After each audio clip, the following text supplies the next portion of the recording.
আসসালামু আলাইকুম। আজকে হচ্ছে ২০ রোজা। তো এদিক দিয়ে এই যে শরবত বানাইছি, তারপর হচ্ছে আলুর চপ, বেগুনি, তারপর ডিমের চপ, বুট, তারপরে ছিল আনারস, খেজুর, তরমুজ। এদিক দিয়ে হচ্ছে আমাদের পাশে যেহেতু মসজিদ থেকে হচ্ছে ইফতার দিছে। এই যে গরুর গোশত দিয়ে খিচুড়ি।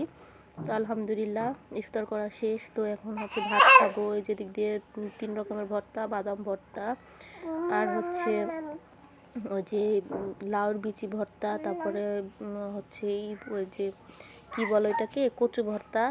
আর এই যে এটা ছিল পাঙ্গাস মাছের তরকারি, তারপরে আলু ভর্তা ছিল, তারপরে এই যে আরও ২ রকমের ভাজা পোড়া ছিল। তো আমার ইফতার যত কিছুই করি না কেন, অল্প স্বল্প আমার ভাত না খেলে আমার তৃপ্তিই ভরে না, মানে মনটা কেমন মনে হয় যে কী যেন খাইনি এরকমটা। তো এই যে আমার ছেলেকে উপরে উঠাই নাই, কারণ কি জানেন, উপরে উঠাইলে সব নোংরা করে ফেলে আর অনেক জ্বালায়। এই জন্য বিছানার উপরে বসছি, নিচে বসলে ওই সব কিছু তলায় ফেলায়।